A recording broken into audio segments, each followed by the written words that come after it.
Welcome to Lakshmi health talk. ಈ ವಿಡಿಯೋದಲ್ಲಿ ಗರ್ಭಿಣಿ ಹೆಂಗಸರಲ್ಲಿ ಕಾಣಿಸಿಕೊಳ್ಳುವಂಥ ಅನಿಮಿಯಾದ ಬಗ್ಗೆ ತಿಳಿದುಕೊಳ್ಳೋಣ. ಅನಿಮಿಯಾ ಎಂದರೆ ರಕ್ತದಲ್ಲಿರುವಂಥ ಹಿಮೋಗ್ಲೋಬಿನ್ ಮಟ್ಟ ಕಡಿಮೆ ಆಗುವುದು. ಹಿಮೋ ಎಂದರೆ ಲೋಹ ಹಾಗೂ ಗ್ಲೋಬಿನ್ ಎಂದರೆ ಪ್ರೋಟೀನ್. ರಕ್ತದಲ್ಲಿ ಹಿಮೋಗ್ಲೋಬಿನ್ ಕಡಿಮೆ ಆಗಿರುವಂಥ ಪರಿಸ್ಥಿತಿಯನ್ನು ಅನಿಮಿಯಾ ಎಂದು ಕರೆಯುತ್ತೇವೆ. ಗರ್ಭಿಣಿಯ ಆರೋಗ್ಯದಲ್ಲಿ ಹಿಮೋಗ್ಲೋಬಿನ್ ಅನ್ನುವುದು ಮಹತ್ವದ ಪರಿಣಾಮವನ್ನು ಬೀರುತ್ತದೆ. ಏಕೆಂದರೆ ಇದು ಗರ್ಭಧಾರಣೆಯ ಅವಧಿಯಲ್ಲಿ ತಾಯಿಗೂ ಮತ್ತು ಮಗುವಿಗೂ ಹಿಮೋಗ್ಲೋಬಿನ್ ಅನ್ನುವುದು ಅತ್ಯವಶ್ಯಕವಾಗಿ ಬೇಕಾಗಿರುತ್ತದೆ. ರಕ್ತಹೀನತೆ ಕಾಣಿಸಿಕೊಳ್ಳಲು ಮುಖ್ಯವಾದ ಕಾರಣಗಳೆಂದರೆ ಗರ್ಭಾವಸ್ಥೆಯಲ್ಲಿ ತಾಯಿಯ ದೇಹದಲ್ಲಿ ಐರನ್ ಅವಶ್ಯಕತೆ ಹೆಚ್ಚಾಗಿರುತ್ತದೆ. ಇಂತಹ ಸಮಯದಲ್ಲಿ ತಾಯಿಯು ಅಪೌಷ್ಟಿಕ ಆಹಾರವನ್ನು ಸೇವಿಸುವುದರಿಂದ ಅನಿಮಿಯಾ ಅನ್ನುವುದು ಕಾಣಿಸಿಕೊಳ್ಳುತ್ತದೆ.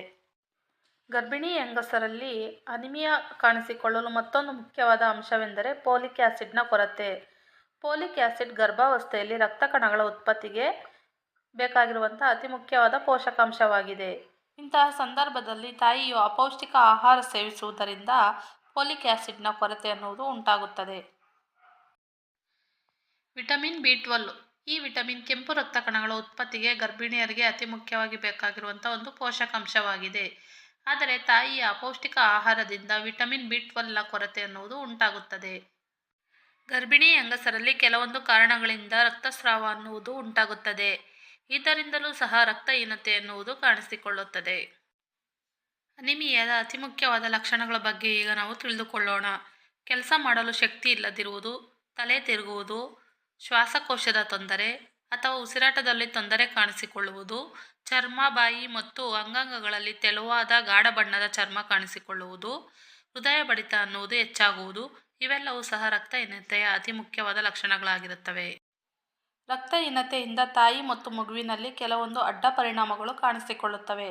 ಗರ್ಭಧಾರಣೆಯ ಸಮಯದಲ್ಲಿ ತಾಯಿಯ ತೂಕ ಹೆಚ್ಚಳ ಆಗದೇ ಇರುವುದು ಮತ್ತು ಮಗುವಿನಲ್ಲಿ ನೋಡಿದಾಗ ಕಡಿಮೆ ತೂಕದ ಮಗು ಹುಟ್ಟುವುದು, ಪ್ರಿಮೆಚ್ಯೂರ್ ಡೆಲಿವರಿ, ಶಿಶುವಿನ ಬೆಳವಣಿಗೆಯಲ್ಲಿ ಮಂದಗತಿ ಕಾಣಿಸಿಕೊಳ್ಳುತ್ತದೆ.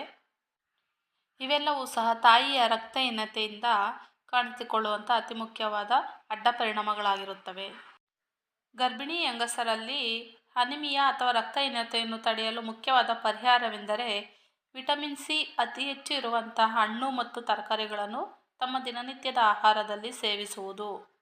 ಡಾಕ್ಟರ್ನ ಸಲಹೆಯಂತೆ ಹಿಮೋಗ್ಲೋಬಿನ್ನ ಪರೀಕ್ಷೆಯನ್ನು ಮಾಡಿಸಿ ದಿನನಿತ್ಯವೂ ಐರನ್ ಮತ್ತು ಫೋಲಿಕ್ ಆ್ಯಸಿಡ್ನ ಟ್ಯಾಬ್ಲೆಟನ್ನು ಬಳಸುವುದು ಮತ್ತು ರಕ್ತಹೀನತೆಯನ್ನು ತಡೆಗಟ್ಟಲು ತಮ್ಮ ಆಹಾರದಲ್ಲಿ ಹಸಿರು ಸೊಪ್ಪು, ತರಕಾರಿಗಳು, ಕಡಲೆಕಾಳು, ಮೊಟ್ಟೆ, ಮಾಂಸಾಹಾರವನ್ನು ಬಳಸಿಕೊಳ್ಳುವುದು. ಇದರಿಂದ ರಕ್ತಹೀನತೆಯನ್ನು ತಡೆಗಟ್ಟಬಹುದು. ಈ ವಿಡಿಯೋ ಇಷ್ಟ ಆಗಿದ್ದಲ್ಲಿ ಲೈಕ್, ಶೇರ್ ಮತ್ತು ಸಬ್ಸ್ಕ್ರೈಬ್ ಮಾಡಿ. Thank you for watching.